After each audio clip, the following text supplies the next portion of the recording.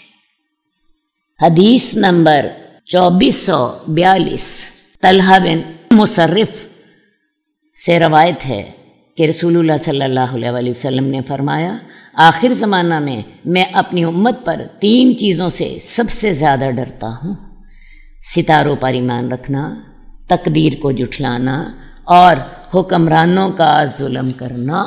اصل بات ہے، رسول اللہ صلی اللہ علیہ وسلم نے 23 سال اپنی امت کی تربیت کی، اور چھوٹی چھوٹی باتوں کے بارے میں بھی اپنی امت کو سمجھاتے رہے، ان کے عقیدے کو مضبوط کرتے رہے، ان کے عمل کی جو خرابیاں تھیں ان کو دور کرنے کی کوشش کرتے رہے، ان کا تزکیہ کرتے رہے۔ اور آپ جو سب سے زیادہ ڈرتے تھے، اور یہ حدیث جو ہے آپ کے آخری زمانے سے تعلق رکھتی ہے، آپ نے فرمایا میں 3 چیزوں سے سب سے زیادہ ڈرتا ہوں، لوگ ستاروں پر ایمان رکھیں گے۔ اب ستاروں پہ ایمان سے کیا مراد ہوتی ہے؟ انسان یہ سوچے کہ میری قسمت کا تعلق ستاروں کے ساتھ۔ ایک حدیث میں آپ نے اس بات کو بڑا اچھی طرح واضح کیا تھا، اس حدیث کا تعلق بھی صلح حدیبیہ ہی سے ہے۔ حدیبیہ کے مقام پر جب آپ ٹھہرے ہوئے تھے تو ایک رات بارش ہوئی، آپ نے اس کی صبح فجر کی نماز پڑھائی اور صحابہ سے کہا تمہیں پتہ ہے تمہارا رب تمہارے بارے میں کیا کہتا ہے؟ صحابہ کہنے لگے کہ یا رسول اللہ آپ بتا دیجئے۔ تو آپ نے فرمایا کہ تمہارا رب کہتا ہے کہ آج کچھ لوگوں نے اس حال میں صبح کی ہے کہ وہ ستاروں پر ایمان لا رہے ہیں اور میرے ساتھ کفر کر رہے ہیں، اور کچھ لوگوں نے اس حال میں صبح کی کہ وہ میرے ساتھ ایمان لائے اور انہوں نے ستاروں کے ساتھ کفر کیا۔ صحابہ نے پوچھا یا رسول اللہ وہ کیسے؟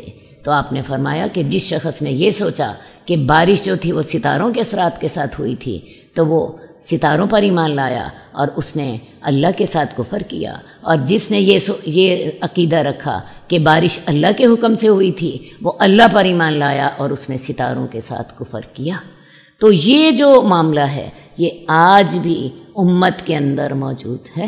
صحابہ تو آپ کہہ سکتی ہیں وہ دور جاہلیت کا تھا اور اللہ کے رسول نے جب انہیں سمجھایا تو وہ سمجھ گئے، لیکن اس امت کا کیا کریں جو سارا کچھ سننے اور سمجھنے کے باوجود یہی کام کرتی ہے۔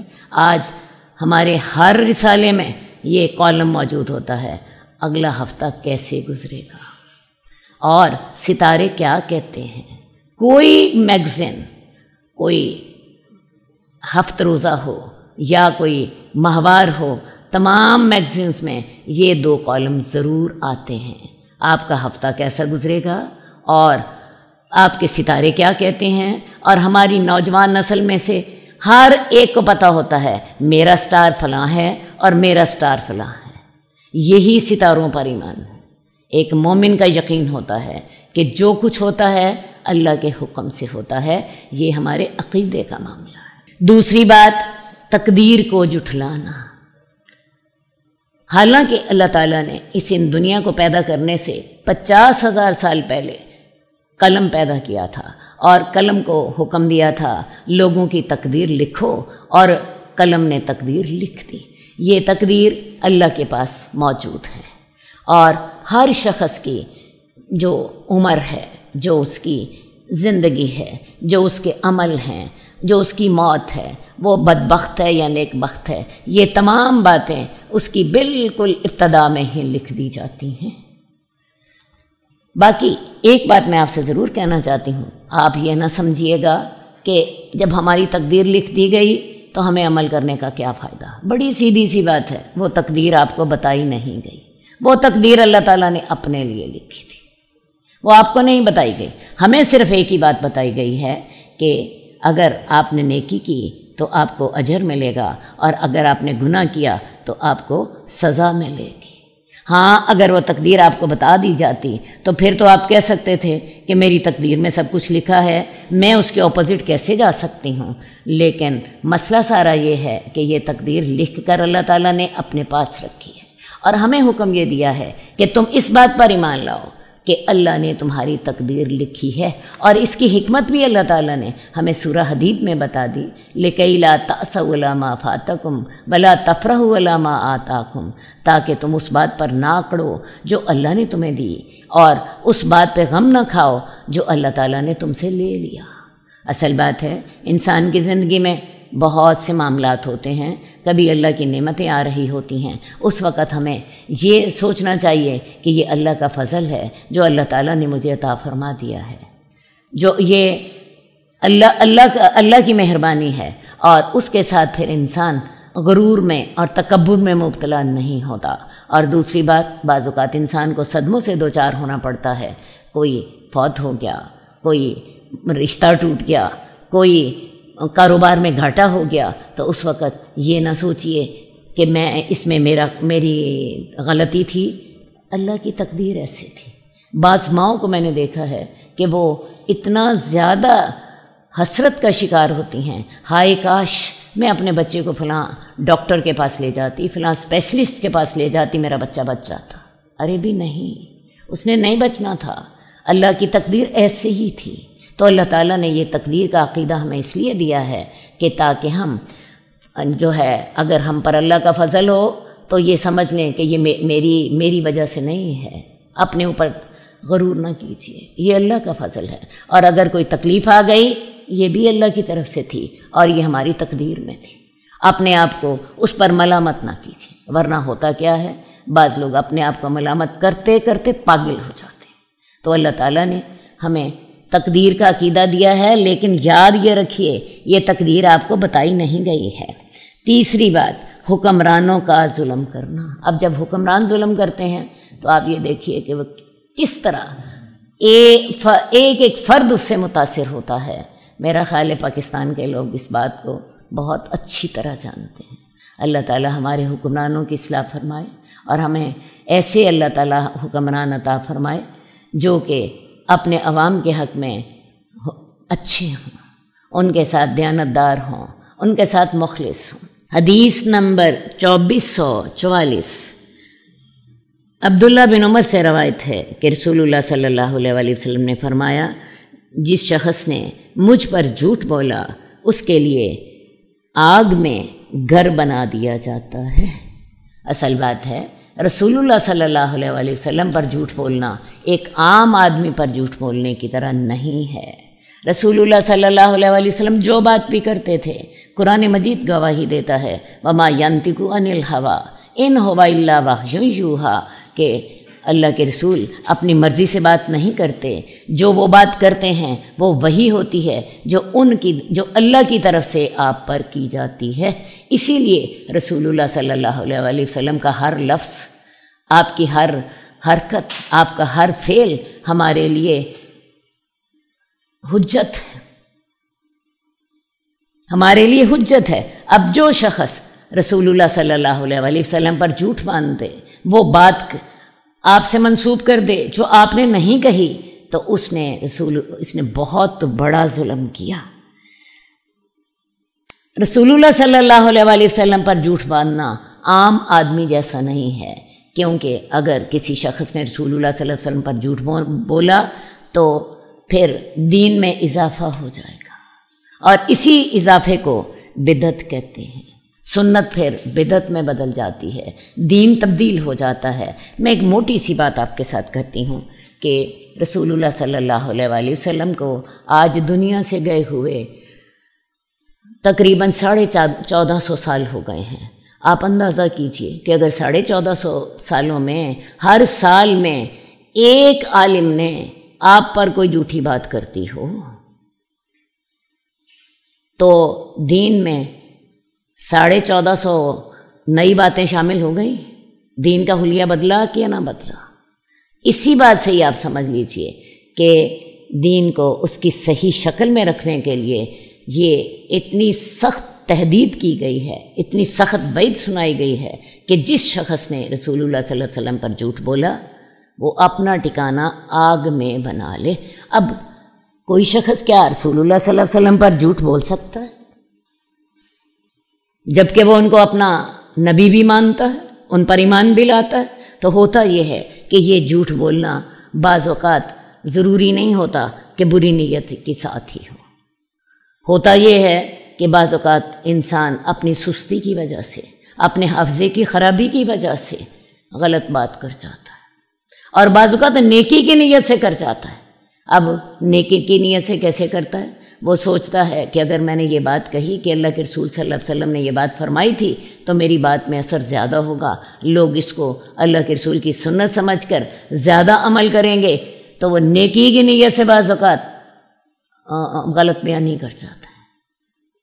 اسی طرح بعض اوقات آپ کا خیال ہوتا ہے کہ میں نے جی فلاں عالم سے یہ بات سنی تھی، یا آپ کا خیال ہوتا ہے کہ میں نے یہ حدیث پڑھی تھی اور آپ کا حافظہ آپ کا ساتھ نہیں دے رہا ہوتا۔ تو جو صورت بھی ہو، ایک بات یاد رکھیے، اللہ کے رسول صلی اللہ علیہ وسلم کا نام لے کر اگر آپ کوئی بات بیان کر رہے ہیں تو تب بیان کیجئے جب تک آپ 100% اس کے بارے میں یقین نہیں رکھتی کہ یہ بالکل بات وہی ہے جو کہ اللہ کے رسول صلی اللہ علیہ وسلم نے فرمائی تھی۔ وگرنہ پھر ایک اور طریقہ اختیار کر لیجئے، آپ یہ کہیے کہ میں نے ایک حدیث پڑھی تھی جس کا مطلب مجھے یوں سمجھ آیا تھا۔ یہ الفاظ استعمال نہ کیجئے کہ اللہ کے رسول صلی اللہ علیہ وسلم نے ایسے کہا تھا، یوں کہہ دیجئے ایک حدیث کا مفہوم مجھے یوں سمجھ آیا تھا۔ آپ نے پھر نسبت اپنی طرف کر لی ہے کہ مجھے یہ بات اس طرح سمجھ آئی تھی.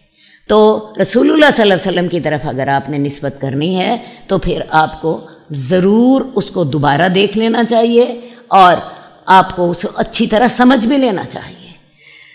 اب اگلی بات یہ ہے کہ جب آپ اللہ کے رسول پر جھوٹ بولتے ہیں تو پھر کیا ہوتا ہے؟ دین تبدیل ہو جاتا ہے، سنت بدعت میں بدل جاتی ہے.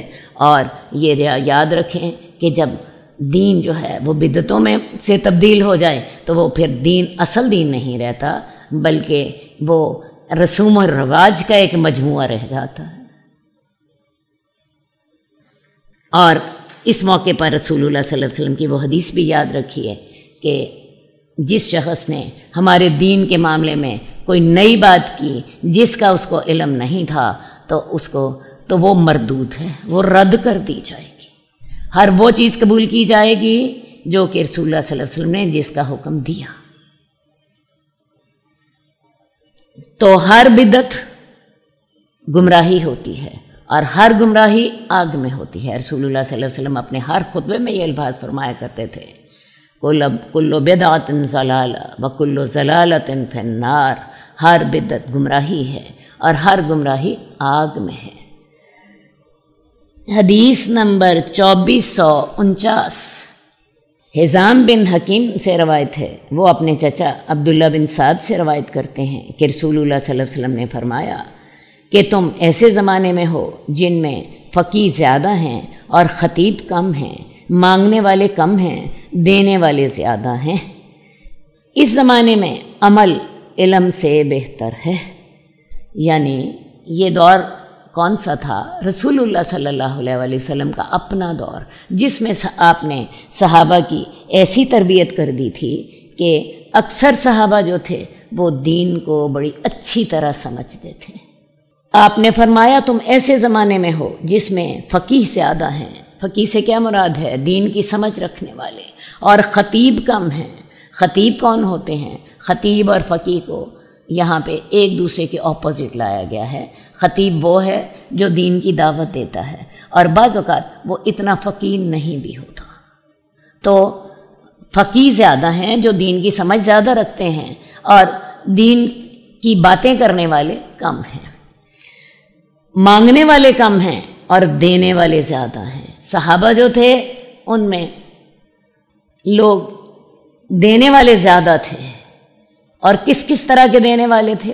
حضرت ابو طلحہ نے اپنا بیرحا کا باغ جو تھا، جو ان کا سب سے بہترین مال تھا، اللہ قرآن مجید میں جب یہ آیت اتری لن تنالوا البر حتی تنفقوا مما یحبون حتی تنفقوا مما تحبون، کہ تم تب تک نیکی کو نہیں پہنچو گے جب تک کہ وہ چیز خرچ نہ کرو جس سے تم محبت کرتے ہو. تو حضرت ابو طلحہ نے اپنا سب سے بہترین مال اللہ کی راہ میں دے دیا.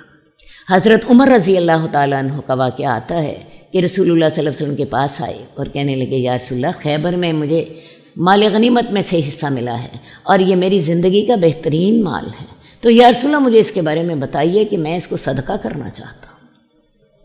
تو صحابہ دینے والے زیادہ تھے، اپنا بہترین مال دینے والے تھے اور مانگنے والے کم تھے. اللہ کے رسول صلی اللہ علیہ وسلم نے ان کی تربیت اس طرح کی فرما دی تھی.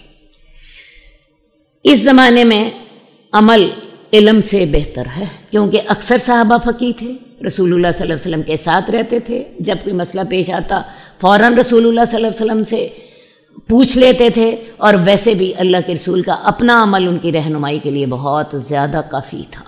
تو اس زمانے میں عمل علم سے بہتر ہے کیونکہ عام طور پہ لوگ عالم تھے، دین کو کی سمجھ رکھنے والے تھے، دینے والے تھے، لینے والے نہیں تھے. اور عنقریب ایسا زمانہ آئے گا اس زمانے میں فقیہ کم ہوں گے اور خطیب زیادہ ہوں گے، جیسے ہمارا آج کل کا دور ہے. لوگوں کو دین کی سمجھ بالکل نہیں ہوتی، اور جو لوگ دین کی دعوت دینے والے بھی ہوتے ہیں وہ بھی کیا سمجھتے ہیں؟ وہ سمجھتے ہیں ہم نے قرآن پڑھ لیا تفسیر کے ساتھ، ترجمہ و تفسیر کا 1 سال یا 1.5 سال کا کورس کر لیا اور اس کے بعد ہم عالم بن گئے. حالانکہ دین کا علم سمندر سے بھی زیادہ گہرا ہے. آپ اپنے مختلف سبجیکٹس میں PhD کرتے ہیں کیا خیال ہے؟ دین کا علم جو ہے اس میں کسی پی ایچ ڈی کی ضرورت نہیں ہے، ٹھیک ہے؟ آپ دین کے علم کو سیکھیے، آپ دیکھیے یہ سمندر سے بھی زیادہ گہرا ہے۔ صحابہ اس کے لیے اپنی ساری زندگیاں لگا دیتے تھے۔ یہ جس زمانے کا ذکر کیا گیا ہے کہ وہ رسول اللہ صلی اللہ علیہ وسلم کا زمانہ تھا، تو یہ صحابہ تھے جو اللہ کے رسول کے ساتھ ہر وقت رہتے تھے، آپ سے دن رات سیکھتے تھے۔ حضرت عمر کی اس دور کا میں آپ کو ایک نمونہ بتاتی ہوں۔ حضرت عمر کی یہ حدیث ہے، کہتے ہیں کہ میں نے اپنے ہمسائے سے یہ بات طے کی ہوئی تھی کہ تم ایک دن اللہ کے رسول کی خدمت میں رہو گے اور جو کچھ تم سارا دن رسول اللہ صلی اللہ علیہ وسلم سے سیکھو گے تم مجھے بتا دیا کرو گے، اور دوسرے دن تم کاروبار کرو گے اور میں اللہ کے رسول کی خدمت میں ہوں گا، اور میں نے جو کچھ سارا دن سیکھا ہوگا میں تمہیں بتا دیا کروں گا۔ تو لہٰذا طریقہ کیا تھا کہ ایک دن حضرت عمر اپنا کاروبار کرتے اور وہ انصاری جو تھا وہ ساری باتیں انہیں بتا دیتا جو سارا دن رسول اللہ صلی اللہ علیہ وسلم نے سیکھی ہوتی تھیں، اور دوسرے دن حضرت عمر اس انصاری کو بتا دیتے جو سارا دن حضرت عمر نے سیکھا ہوتا تھا، اور اس دن وہ کاروبار کر لیتا۔ آج ہم دین کے علم کے لیے وقت نکالنے کو تیار ہی نہیں۔ بہت دعوت دی جاتی ہے، مشکل سے کوئی 2 گھنٹے نکال لے، کوئی 1 گھنٹہ نکال لے، اور یہ بھی 1 گھنٹہ فی ہفتہ۔ لوگ اس کے لیے بھی تیار نہیں ہوتے۔ دنیاوی علم کے لیے 25 سال لگ جاتے ہیں۔ پہلے ماسٹر کیا، اس کے بعد پی ایچ ڈی پہ 4 سال لگ گئے، 5 لگ گئے، 7 سال بھی لگ سکتے ہیں پی ایچ ڈی پر، لیکن اس کے لیے لوگ بڑے تیار ہوتے ہیں، لیکن دین کے علم کے لیے تیار نہیں ہوتے۔ تو یہ دور وہی ہے جس کے بارے میں رسول اللہ صلی اللہ علیہ وسلم نے فرمایا تھا کہ خطیب تو ہیں لیکن دین کو سمجھنے والے نہیں ہیں۔ دین گہرائی چاہتا ہے، اور پھر گہرائی میں جا کے تو آپ ایک بات کو اچھی طرح سمجھ سکتے ہیں۔ ڈاکٹرز کے لیے تو آپ سمجھتی ہیں کہ جی ڈاکٹر اسپیشلسٹ ہوگا تو تب ہم اس کے پاس جائیں گے، اور دین کے لیے آپ سمجھتے ہیں کہ چلو جی کوئی بات نہیں، گزارا ہو جائے گا، اس کے بغیر بھی گزارا ہو سکتا ہے۔ مانگنے والے زیادہ ہوں گے اور دینے والے کم ہوں گے۔ اس زمانے میں علم عمل سے بہتر ہوگا، تو آج کے دور میں علم حاصل کیجیے تاکہ آپ کو پتہ چلے صحیح کیا ہے اور غلط کیا ہے، درست کیا ہے اور نادرست کیا ہے۔ تو آج کے دور میں علم عمل سے بہتر ہے۔ اللہم صلی علی محمد وعلی آل محمد کما صلیت علی ابراہیم وعلی آل ابراہیم انک حمید مجید۔ اللہم بارک علی محمد وعلی آل محمد کما بارکت علی ابراہیم وعلی آل ابراہیم انک حمید مجید۔